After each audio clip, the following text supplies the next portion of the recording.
Xin chào tất cả các bạn, đây là bài tập phản xạ Full Unit Meeting. Mình sẽ đọc câu tiếng Việt và các bạn sẽ trả lời lại bằng câu tiếng Anh.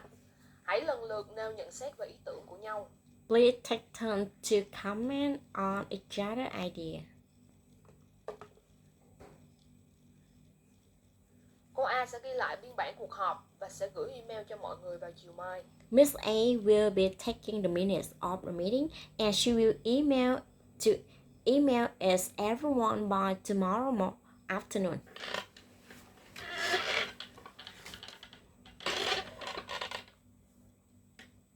Nếu không còn gì nữa, tôi xin kết thúc cuộc họp. If there are no further points, we will bring the meeting to the close. Mời mọi người nhìn lên màn hình phía trước. Please take a look at the screen ahead.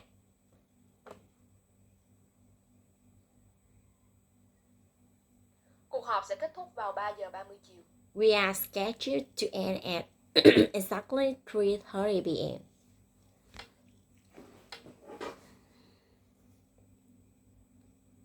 Cảm ơn mọi người đã dành thời gian ở đây. Chúng ta hãy bắt đầu bằng việc chào hỏi lẫn nhau. Thank you for taking time to be here. Let's start to say hello to each other.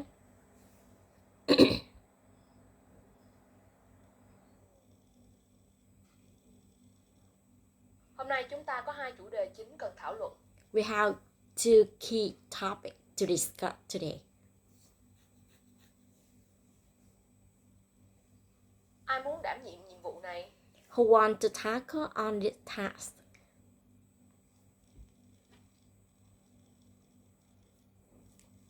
Chúng ta có một số gương mặt mới. We have some new faces.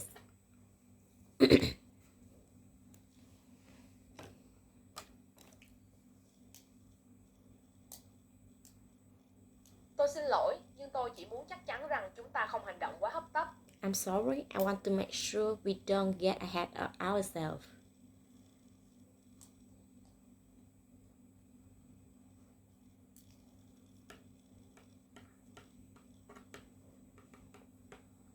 Có ai muốn thêm gì trước khi chúng ta kết thúc cuộc họp không? Does anyone want to ask or comment anything before we finish?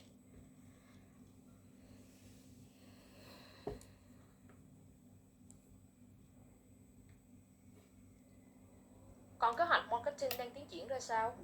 How is the marketing plan coming along?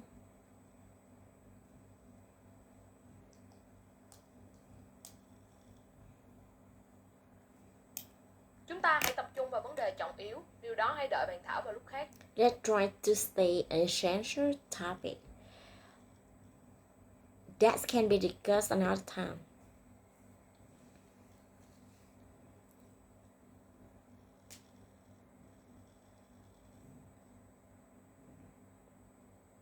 Cảm ơn sự tham gia của các bạn. Thank you for your participation.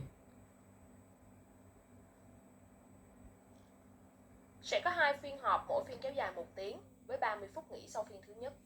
There will be two 1-hour sessions with 30-minute break after the first session.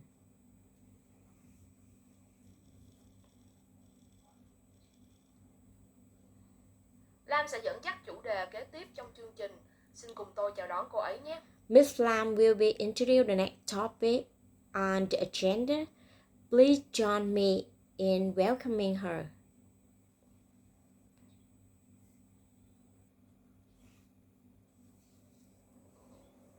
Tôi sẽ đi sơ qua tình huống này. Sau đó tôi muốn các bạn chia sẻ suy nghĩ và đề nghị xem nên làm gì. Sau đó chúng ta sẽ có một buổi cùng động não. I will quickly review the situation. Then I would need you share your thoughts and suggestions. After that, we may conduct a brief brainstorming session.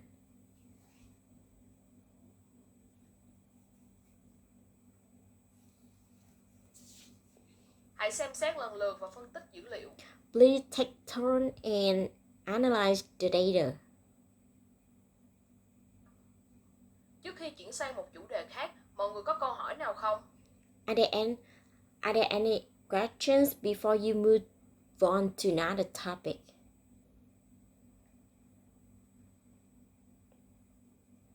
Nội Nội dung của cuộc họp này là về việc phân tích tình hình bán hàng. This meeting will be on the sales analysis. Nhìn vào biểu đồ, mọi người có thể thấy doanh số bán hàng quý trước đã giảm 7%. Looking at the graph, you can see the sales figure for the last quarter fell 7%.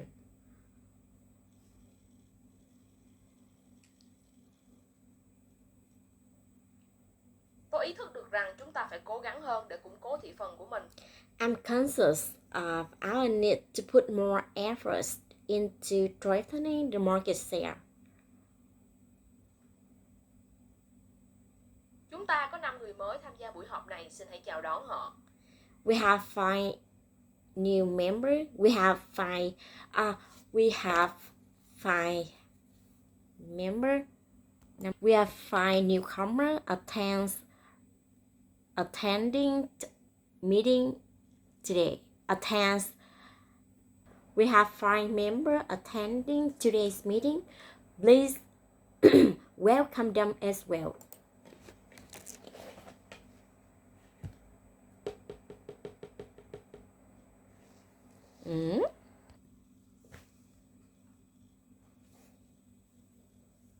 Cuộc họp này là về kế hoạch kinh doanh mới của chúng ta.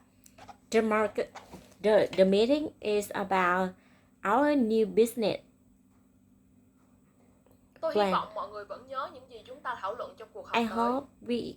I hope everyone recalls what we have discussed in our last meeting. Cô có muốn là người bắt đầu cuộc thảo luận này không? A, would you like to get discussion underway?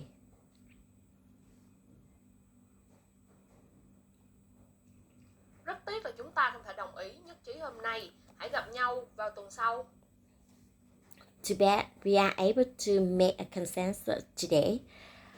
Let's regroup next week. Rất tiếc là chúng ta không thể tìm ra hướng giải quyết cho vấn đề, nhưng chúng ta phải tìm cách đạt mục tiêu. Unfortunately, we are unable to find way that can address all the issues, but we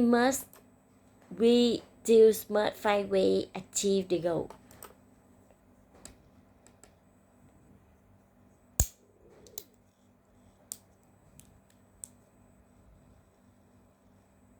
Cảm ơn các bạn tham gia cuộc họp khẩn hôm nay. Thank you for coming here on short notice. Chúng ta đi vào việc chính thôi. Let's get to the point. Hoặc là let's get down to business, shall we? Có nhiều ý kiến khác nhau và chúng ta không thể quyết định hôm nay. There is mixed opinion today, and we aren't able to make a decision today.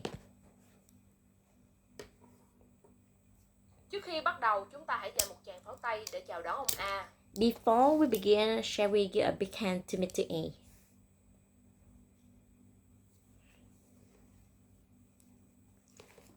Chúng tôi tổ chức cuộc họp hôm nay để báo cáo về tiến độ thực hiện dự án của chúng ta. We have called for today's meeting to report our progress in our project.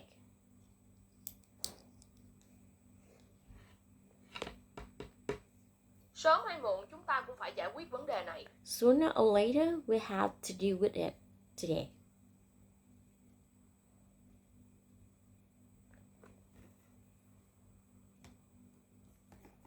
Xin lưu ý rằng chúng ta sẽ tuân thủ đúng lịch trình thời gian như quý vị Please đang thấy. take note that we will be strictly adherent to the time schedule as seen in front of you.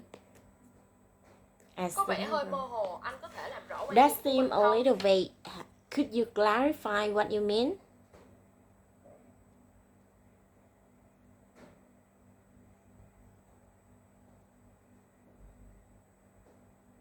Bây giờ tôi xin chuyển sang cho Kim. Cô ta sẽ nói về kế hoạch marketing. Now, I will hand over to Miss Kim, who will talk about the marketing plan.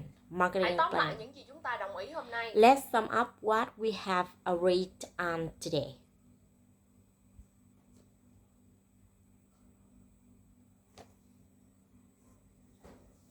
Trước tiên tiên chúng ta hãy bắt đầu bằng việc xem nội dung chương trình. First of all, please take a look at the handout in front of you. First of all, please take a look at Theo tôi, chúng ta nên our dán thiết bị. agenda. From my perspective, we should reduce the cost. Chắc hẳn đa số quý vị đều đã được thông báo về những vấn đề trong kế hoạch của chúng ta. Most of you have been already informed of the problem in our plan. Tôi hiểu rằng vài người trong chúng ta phản đối kế hoạch này. And that some of you oppose the plan. Anh không thể nghĩ ra giải pháp lạc quan cho vấn đề này sao? Can't you come up with any optimistic solution? Tôi mong anh phải ngồi mang tính xây dựng thay vì đưa ra những nhận xét tiêu cực và cay độc.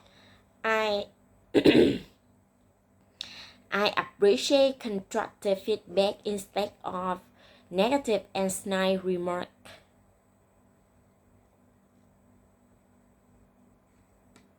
Chúng ta dành quá nhiều thời gian cho vấn đề này. Chúng ta hãy bàn luận chi tiết sau buổi họp nhé. We have spent too long time on the issue. That can be discussed in more detail for after this meeting.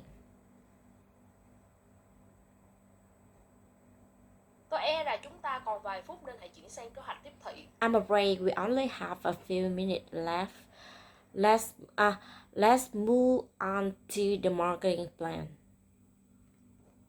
Mục đích của cuộc họp hôm nay là chia sẻ ý tưởng và tìm cách để thúc đẩy doanh số của chúng ta. The purpose of today's meeting is to share your thought, your idea, and find ways to achieve the goal.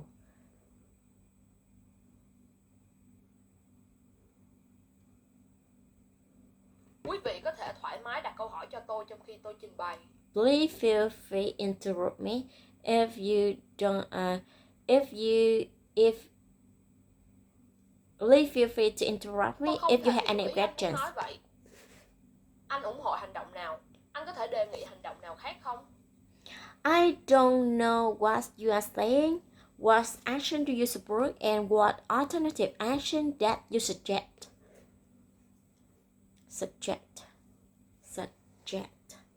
Chúng ta phải đề nghị thương lượng, nếu không chúng ta sẽ mất dự án này. We have to propose negotiation or else we are going to lose this project.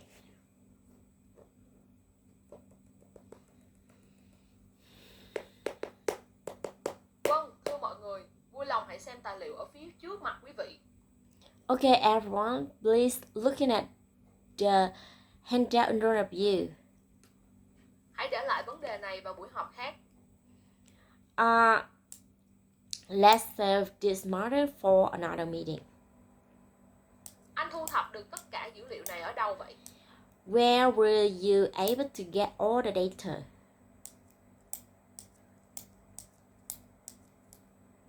Chúng ta có nhiều nội dung cần giải quyết trong hôm nay. Hãy xem qua các mục tiêu của buổi họp của chúng ta. We have a lot of things to cover today. Let's go over today's meeting objective. Là những người chịu trách nhiệm dự án, chúng tôi tin rằng đây là cơ hội không thể bỏ qua. Those of us in charge of that project, I shouldn't let this opportunity pass us by. I shouldn't let this opportunity pass us by. Anh có thể ghi biên bản cuộc họp cho hôm nay không? Is it possible for you to do the minutes of the meeting?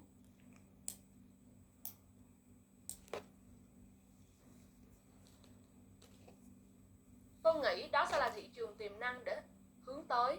I think that would be a great market to target. Xin giới thiệu với những ai chưa từng gặp tôi là A. For those of you who don't know me, my name is A. Chúng ta bỏ quá nhiều thời gian đổ thừa cho người khác. Thay vì dành thời gian và năng lượng đi vào hướng tiêu cực như tấn công người khác hoặc biện hộ cho chính mình, thì chúng ta nên tập trung tìm hướng giải quyết. We are spending too long time on slamming someone else rather than spending time and energy in negative direction, either attacking others or defending ourselves. Let's focus on finding a solution.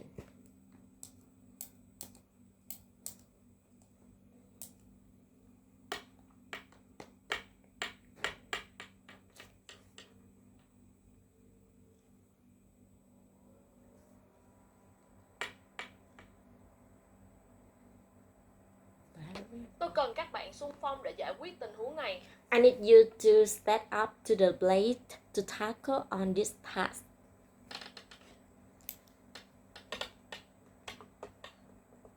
Nếu ai có câu hỏi nào khác hay có ý phản hồi riêng tư, xin vui lòng nói chuyện với tôi. If anyone has any further questions or would like to give any feedback privately, please feel free to talk to me.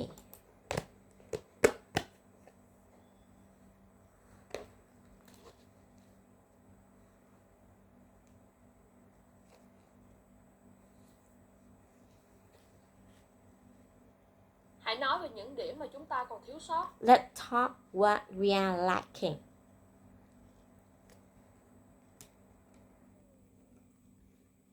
Tôi e là chúng ta đang đi chệch hướng. Chúng ta nên tập trung vào vấn đề then chốt hôm nay. I'm afraid we are going off track. Let's refocus. The key topic of today. Anh có thể nói cụ thể các vấn đề trước khi chúng ta bắt đầu bàn về giải pháp không? Would you mind detailing the problem before we begin to talk about solution?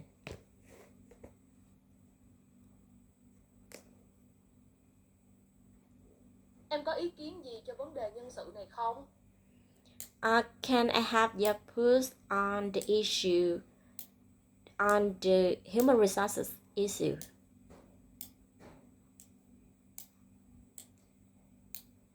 Chúng ta hãy cùng suy nghĩ để đưa ra kế hoạch vào hôm nay.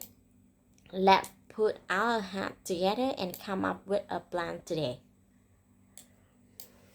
Trông anh không vui với những gì chúng ta bàn luận. Vậy anh muốn đề nghị điều gì? Tôi sẵn sàng đón nhận hướng mới. You don't seem happy what we are discussing. What do you propose instead? I'm open to new approach.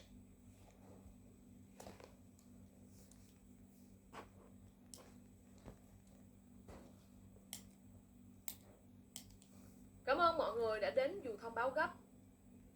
Thank you for coming here on short notice.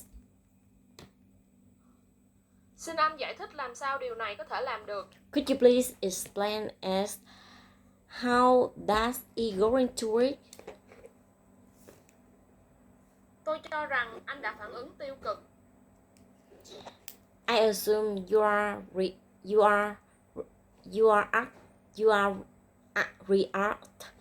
reacting negatively. Xin chào, mời mọi người vào và ngồi xuống. Hello everyone, please come in and have a seat.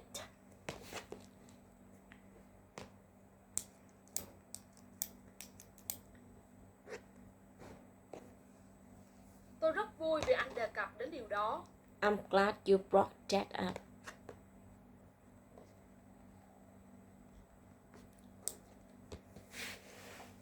Cảm ơn sự đón tiếp nồng nhiệt của các vị. Tôi rất vinh dự được tham dự buổi họp này. Thank you for your warm welcome. I'm honored to be here.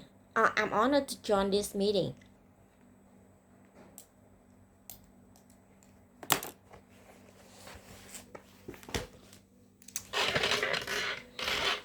Sao anh liên quan về nó vậy? Why you are so negatively about it? So you are negative about it. Anh có thể cho tôi biết mọi thứ đang tiến triển thế nào không? Could you please tell me how everything is progressing?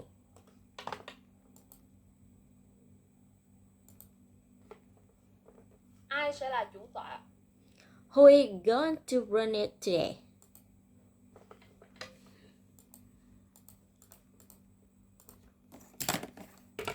Một số vị chắc hẳn đã biết lý do vì sao chúng ta ở đây hôm nay. Some of you would know why we are here today.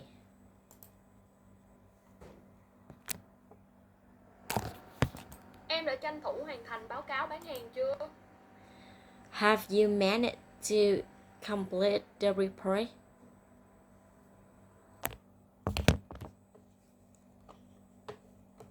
Vâng, anh đứng về phía quan điểm đó, nhưng tôi tin sản phẩm này phù hợp với thị trường hơn. Okay, you are right about that one, but I think this product is more suitable to that market.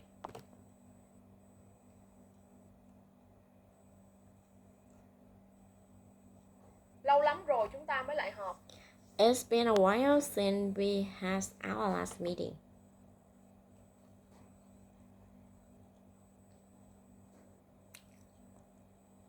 Tôi khuyên anh nên nghĩ lại về kế hoạch của mình. I would recommend you should rethink your plan. Cuộc họp đến đây là kết thúc. Let's wrap things up then. Hãy cho phép tôi gửi một số hàng mẫu cho khách hàng. Please allow me to send some samples to customer. Chúc các bạn hoàn thành bài tập thật tốt.